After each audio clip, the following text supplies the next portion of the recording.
Okay, I can see we've been able to join back.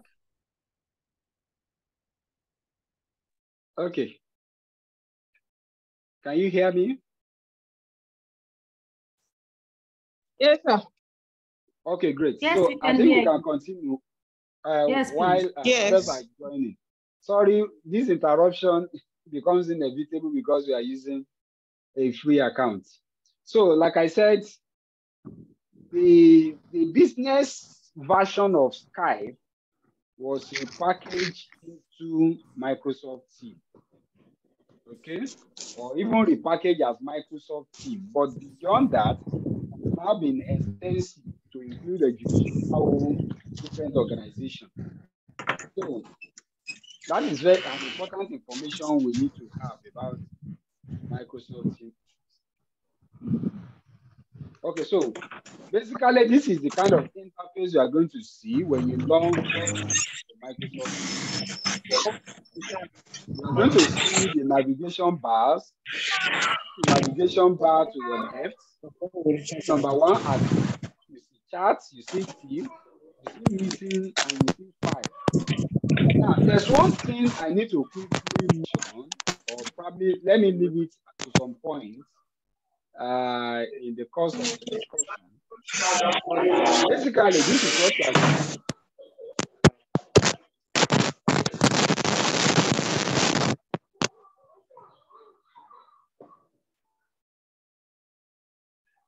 I'm getting a lot of interferences. I need to do random muting now. Good. So this is the kind of interface you'll be looking at. You'll be looking at the activity, the chart, the team, so you can toggle between from one navigation bar to another. Okay. But basically, this is what you are going to see when you open a new account, either a personal account or that of an organization. Okay.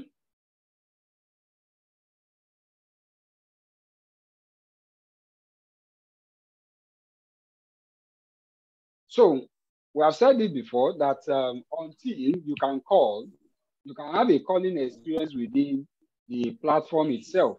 So let's look at Microsoft Teams clients. Now, what do we mean by clients? We are talking about the different installable programs of Microsoft. Okay, we have the web version.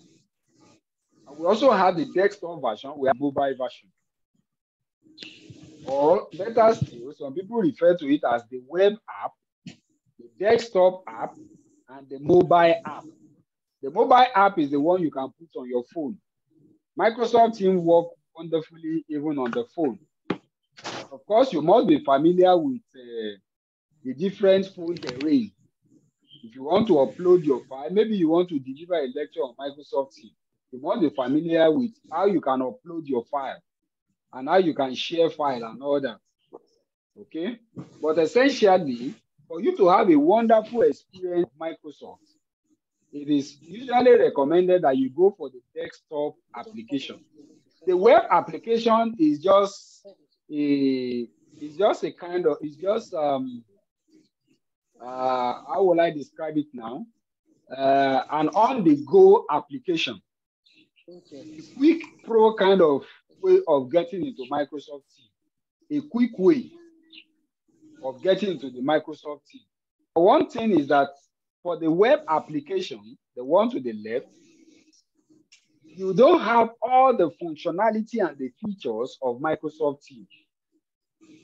You can still be able to do a lot of chatting and all that. Of course, before now, the web application does not support conferencing, video conferencing, but now the video conferencing has included. The web application is such that you just the link. It's just like some of us when we joined, what is it called now? Zoom. When you join Zoom, sometimes you don't need to have installed the Zoom application on your laptop or your system. You just use the link. You just use the web application of the Zoom, and then it takes you into the class. But of course, you know that if you are going to host a Zoom meeting, you will need to install the application either on your phone or in your system. So essentially, using the web app It is a quick way of getting into Microsoft Teams, but it denies you of the full functionality of the Microsoft Teams itself. While the desktop application gives you access to audio support, video support, sharing content, group calling, private one-on-one, P2P, or whatever they call it, peer-to-peer discussion and all that, private multiple party calling within that particular application. So, but I need to also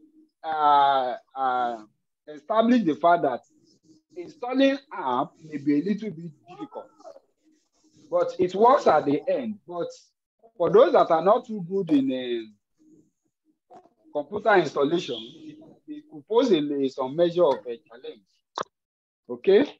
For those of us that are doing our CBSM program, if you are finding it difficult to install on your desktop, please try the mobile application. You can go to your Play Store. On the Play Store, the Microsoft Teams is there. You can easily install it, key in the user's name and the password. Promptly, you are inside the class. Okay? But at its best, it is good for the students. The lecturers may need to do the desktop one because it gives you a better overview and management capacity over the class you are taking. And I think I need to bring this up. Sorry, because I've taken different presentations for some of our professors and lecturers that are doing this the college program. And I've observed the pattern of challenges many people have encountered is that they don't understand that the username for tutors is a little bit different from the username for students. Students are given a different username and password. Tutors are given a different username and password. So it's important to understand that if as a tutor, you log in with the username of a student, it's going to classify you accordingly, and you will not be able to control the class. All right. So for you to install the web application, the web application work on different browsers. We have the 12 Plus Edge. Most new HP desktop comes with an Edge browser, 12 Plus, Internet Explorer. You can download your Chrome 51.0, Firefox.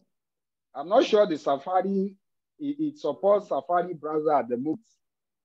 It's possible it's not supporting Safari browser now. Safari is another type of browser. Okay. Now the desktop, you need a Windows 7 Plus or anything from Windows 7 Plus upward, and it will be either 32 or 64 bits before you can install that on your laptop. And of course, for the mobile format, you need Android 4.4 for you to have good experience. It could work in 4.2, but for you to have good experience, you need 4.4 plus and upward. That's what plus means there. So while the OIS, the iPhone, the iPad, you need 10 plus, and the window format is also important. So the Microsoft Teams licensing is more of the different packages we have on Microsoft. Microsoft Teams for personal use is free. Okay? But for organizational use, it is not free. You have to pay for that service. You have to pay for the service. Okay? You have to pay for the service. That is for organizational use. And we have different packages. Like I said, we have Business Essential, Business Premium.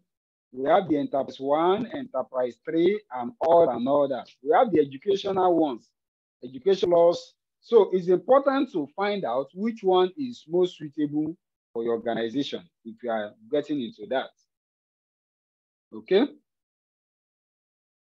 That's for the licensing. Now, usually, by default, the Microsoft license enables all users to assign with eligible subscription on 365 subscription. So when you want to install, if you on your URL, you just type download Microsoft Teams on your Google Space, your search, your Google is your search engine. You type download Microsoft Teams there. When you enter it there, you can download the application and begin to use, which is quite simple to do. Okay, but let me quickly say this again, that logging in, the experience with our colleagues in CVSN has been quite challenging, because the Microsoft Teams platform, to some extent, is not too user-friendly. I must confess that. It's not too user-friendly because of the difficulty of signing in. Okay? But as a kind of hint for our students and even the tutors that are involved with CVSN, when you establish that your login details are correct, please don't relent. Just enter the necessary thing and continue to click sign in. At some point, it will accept it. That has been the experience. Some people will try it once, they will try it second time. They say, look, this thing is not working. It works, but the user experience is not quite funny. The user experience is not quite funny. So, but if you have any challenge, you can always get across to me. I will be of, I'm always ready to be of help. So, organizing your team, of course, we call it a team. It simply means collection of full content tools surrounding different projects. If it is for education, maybe you are talking of Department of Public Health, the lecturers there, the student there. So for the Department of Public Health, we can launch a Microsoft team for that department.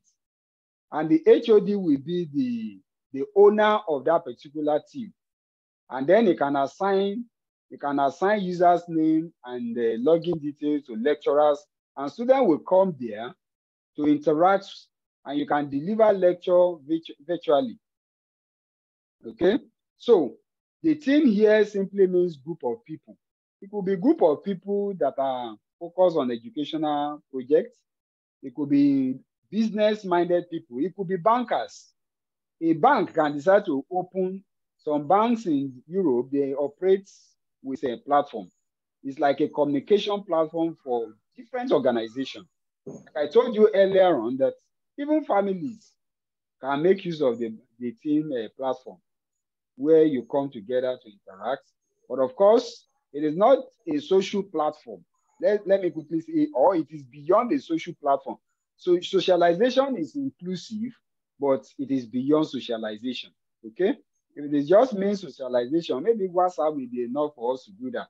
But if you have a team or organization that wants to do much more, sharing, teaching, lecturing, presentation, having meeting, interaction, chatting, then the Microsoft team is for you. So logging into the team, you have what we call channels. These are dedicated sections within the team that keeps conversation organized. It's just like when you operate in units, okay? Maybe a faculty opening a Microsoft team. Now the next thing will be now to compartmentalize or to allow department to operate at the basis of channels, okay? So we have people, it's like having a cohort, a group of people meeting at different points. Like the CVSN, we have the different faculties, faculty of veterinary medicine, faculty of surgery. They operate as channels within the team. Okay? So, but beyond that, a channel can also be extended to tab, to connector, to boots, and other things like that. So membership and roles now, the team owner is the one that actually opened that particular account. Okay? And he has the oversight. He superintends over every activity within that platform. Okay? The setting, membership setting, invitation, he has all the power. And of course, you can now have team under him, under that individual, where you have people united into different group of meetings. Now, the beauty of Microsoft Teams is that you can also invite a guest. You can invite a guest via email address or different platforms like that. Okay. The guest access, I'll skip all these because to some extent it will not be too relevant to us. Team channel and setup, that is for those that really want to, maybe they have opened an account and they want to program and organize the thing themselves. For most of us, we are either participating in an already organized, like that of the CVSN, it's already organized, it's already set up. Most people are just logging in to find their group and also to participate in lecture or the other. Okay.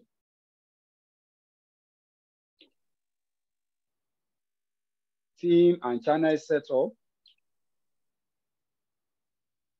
Just way of organizing the team. Okay. The first thing is to decide the team name. For instance, like I said, if you want to have it as a personal something, you want to operate it as a personal platform, you need a name, a specific name, not necessarily your personal name. Maybe for family, the Adetutu family, the Okocha family, the Zumberu's family, you give it a specific name. If it's an organization, the ways and means corporate organization, you give it a name, you give it a description, the owner, the name, and the channel. So those things need to be planned out before actually setting out to open it. Then the next thing will be, how do you manage? You then decide the administrator operation. You give people different responsibility and roles, and then it will enable them to be able to perform one operation or the other, even within the Google Meet.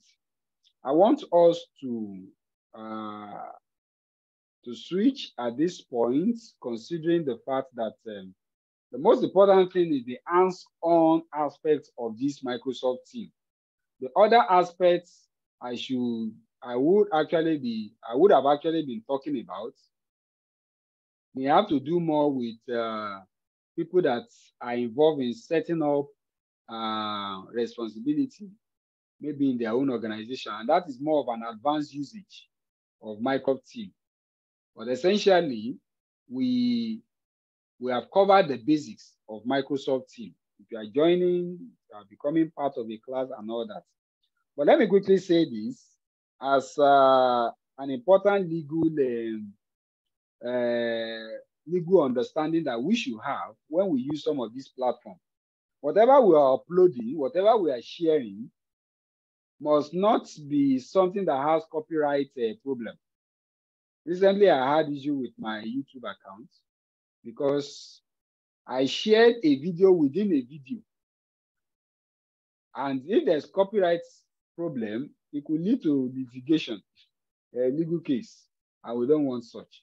So whatever you are sharing on the platform, either you are sharing a video or you are sharing a file, make sure you are the author of the file or the originator of the file. Because whatever you share on that platform, Microsoft Teams is absolved. They are absolved from taking any fault or blame. You are solely responsible for that. Okay. Okay, so this is more of managing an adoption. Okay, this is planning role for different people involved in the Microsoft Teams office. I want us to get to the hands-on aspect where I share my window and I demonstrate to us how this thing actually works. Okay, this is more of those people that are involved, high-stake ICT operators and all that, which I don't want to bother any of us with. Okay, so usually when you sign into your browser, or maybe when you do a quick search, Microsoft Teams, this is the window you are going to see. And on that window, if you don't have an account, you can sign in an account. You can see it up, top right. You can sign in if you have an account already. If you don't have an account, you can sign up. Okay. So, and of course, you have the link to downloading the desktop application and the mobile application. That's on the window there. So you can do a kind of exploration around the website to know which one suits you. The one for education, for educational purpose, the one for business, and all that. Because the architecture of the Microsoft team itself is designed along the line of whatever you choose. If you have chosen the one for educational purpose, what you are going to be seeing will fall in line. Okay?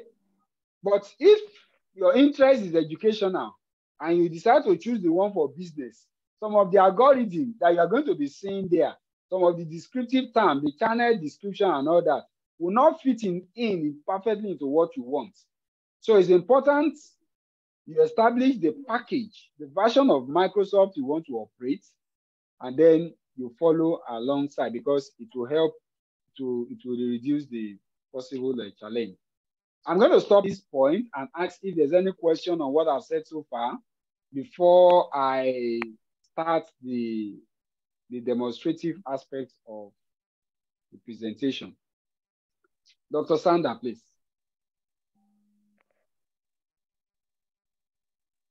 Hello, Dr. Sander, are you there, ma'am?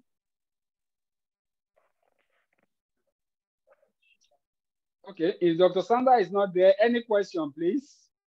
Do you have any question on what I've discussed so far? Question? Please ask your questions. Okay, you're welcome. Thank you, I'm with you. Okay. Yeah, I'm following. Question, please. Yeah.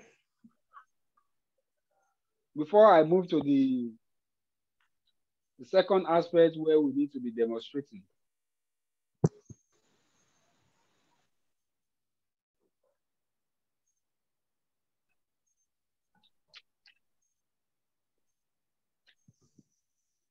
Maybe you go on to the hands-on. Okay, good. Let's just go on to the hands-on. So this time I'm going to stop sharing this. I'm going to stop sharing this, my slides, and then I will begin to share my window. I will begin to share my screen entirely. Okay.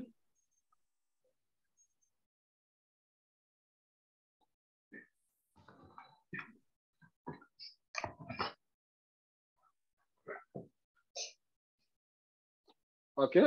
I hope you can all see my screen. Can we all see my screen? Yes. Yes. For those that are already into the program of CVSN, typically this is what you are going to see when you log to the Microsoft team. This is what you are going to see. On the right-hand side here, we have the navigation bars. We have activity, you have charts, you have team, you have calendar, you have call, you have file. Okay. So this is typically what you're going to see if you are logged in. Okay. So if we start from the activity, if you click on the activity bar, you're going to see the various activities that may have probably been going on within the class. And you can move from one place to the other.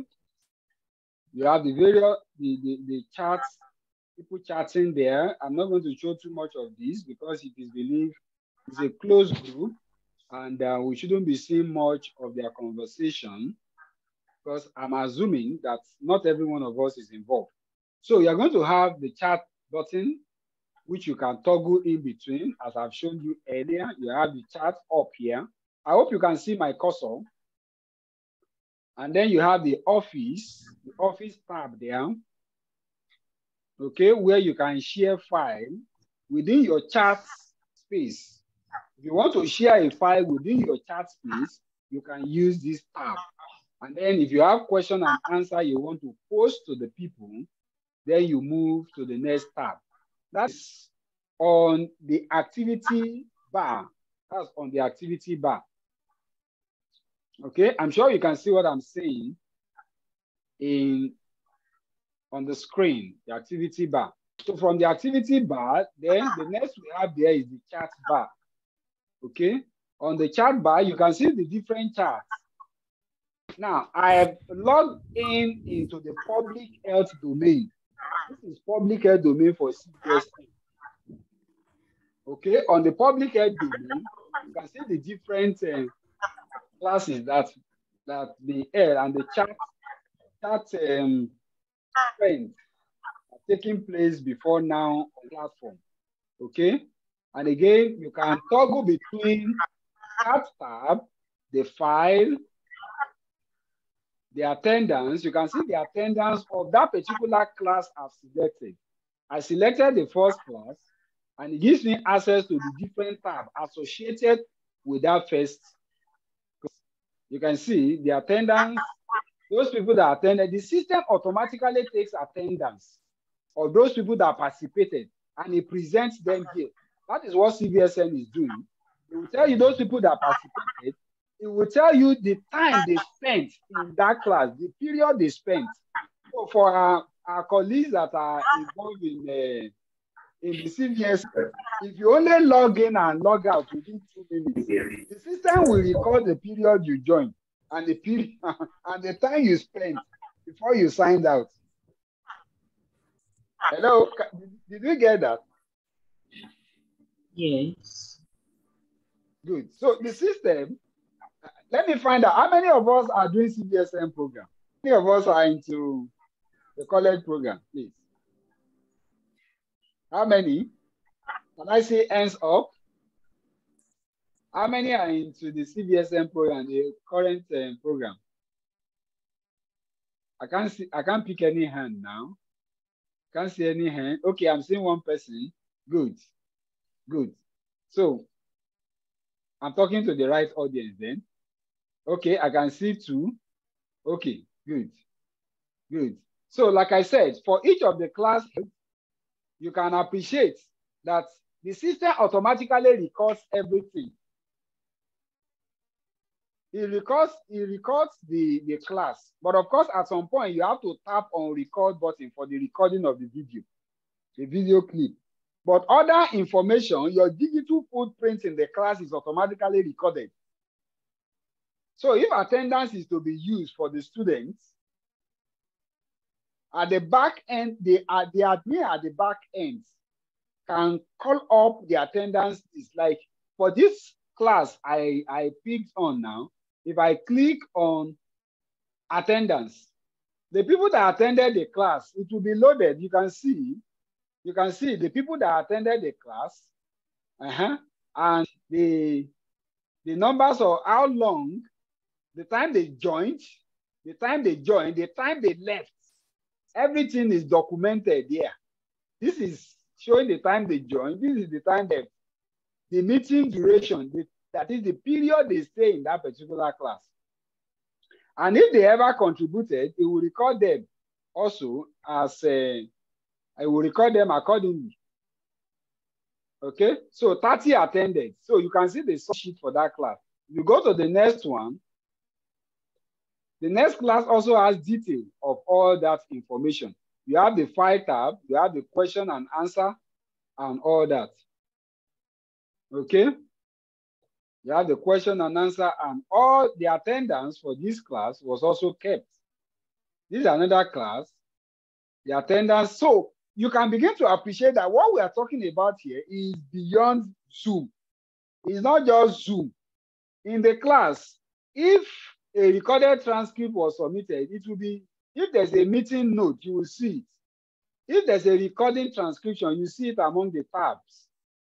Okay, that is, if the class was recorded, you can see these were the recording of the particular class I choose now on the chat space. Okay, if you want to watch the video, you can tap on it and you can have access to that video. That doesn't happen when you're using Zoom. Okay, that doesn't happen when you use Zoom. Now, also, if you have used meeting whiteboard, I believe we know what whiteboard is. Whiteboard is just a It's just a variant of our classroom blackboard. Our classroom blackboard, where a lecturer may decide to illustrate in the course of his lecture or presentation, to illustrate. So the system, the platform records everything and keep it for the use of the students or for future reference.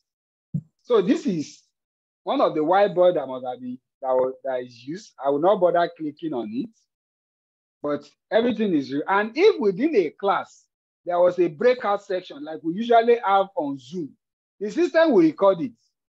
You can see that on breakout section. If a breakout section took place, the system will record it. Okay?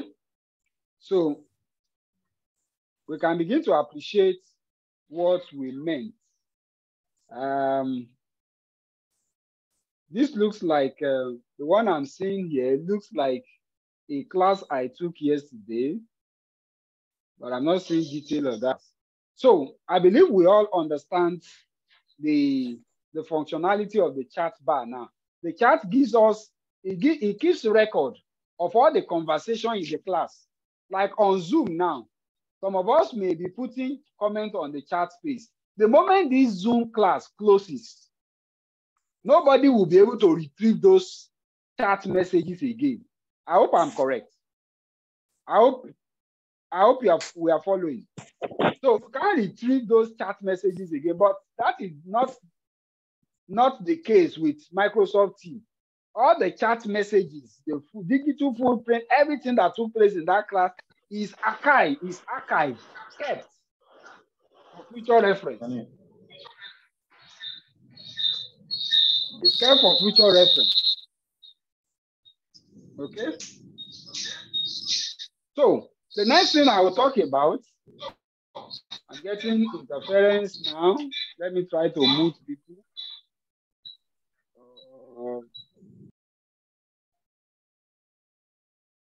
Okay.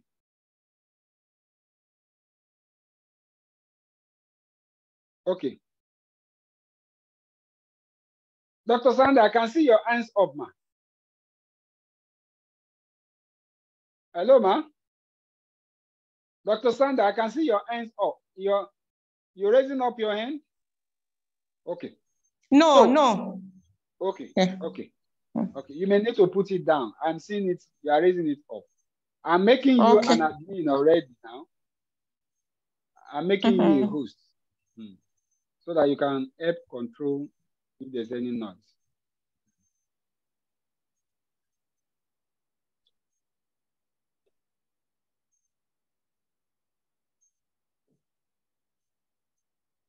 Okay. Sorry, it has ended my something. Let me share the slide again.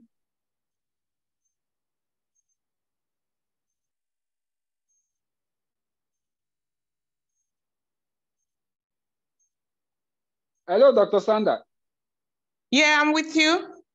Please. Where are you posting the new? Click on the 3 dots by my video and make me the host back. It disabled me from sharing, making you the host. Wow.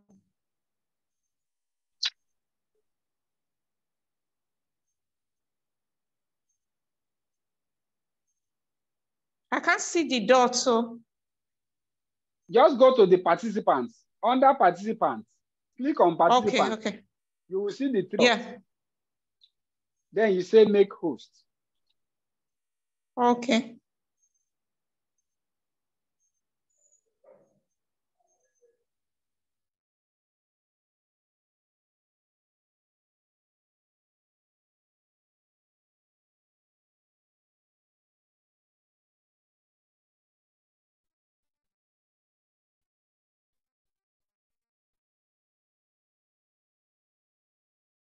I'm seeing a question. Somebody is asking a question that how do I change expiration date on the recording? The expiration date. Is it on the Microsoft Teams? There are a lot of settings that are put in place. Okay. What is expected is that students are either supposed to download it before the expiry time, or listen to it before the expiry time, the expiry date. The idea is to prevent the whole place being clouded by recording. So it's a default setting on Microsoft Teams. The video will disappear after some time. I think the same thing also happened to some extent on Zoom, that if you leave the video there, it will disappear after some time. So that we don't have too much video file. You know, some of the lectures we take, I hope we can hear what I'm saying. Yes. Some of the lectures we take, those lectures are in heavy video file. Thank you, sir. So they are in heavy video file. I've seen the one of almost 1 GB. Because if a lecture lasted for, say, 3 hours, the least you can have in terms of video file for that particular something is over 900 megabytes. Over 900 megabytes. So it simply means that, and every platform, every digital platform has capacity. That's capacity. Capacity may be 1,000 gigabytes. It could be 10 terabytes, 20 terabytes. But if you leave behind every video over a long time, you will occupy all the space. And the server of the organizer will even come down. So that is a kind of, that is a way of managing. You can, but another thing again you can do is that you can right-click on the video and check if you can extend. I'm not sure of that now, if you can extend the expiry date. But total removal of expiry date is what I'm not sure can happen. So on the team space, if you look at the navigation bar, if you click on the team, this is what you are going to see. Okay? This is what you are going to see. You are going to see the post tab. You are going to see the file tab. Okay? You are going to see the meeting notes. The post tab will show you all the information that has been taking place on the CVS platform. And sometimes it's often across faculty, not even restricted to the faculty alone. That's the way it is. So why the file tab is where you will see all the files that have been uploaded on the platform. All that have been uploaded on the platform.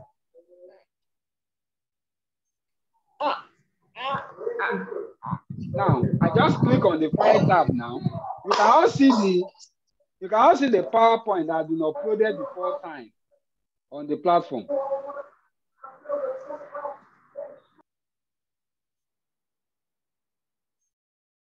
So these are the PowerPoint slides that have been uploaded over time on the platform. And if you click on the recording, you are going to see the recordings. So, like somebody asked, is it possible to change expiry time? Let's go on that and see. If you click on advanced, okay, it's trying to play. It's going to play it on the browser. When you want to open a video, the video will play on browser. So sometimes it will require that you have to log in again for that video to play. So this is the video for Advanced Ad Health that was done in under animal production. Under animal production by Professor Zema. Okay. So it will open under browser. But that is not where we're going.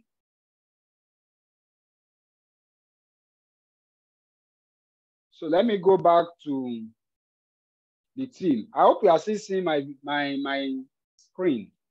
So here at this point, this is more of the instructor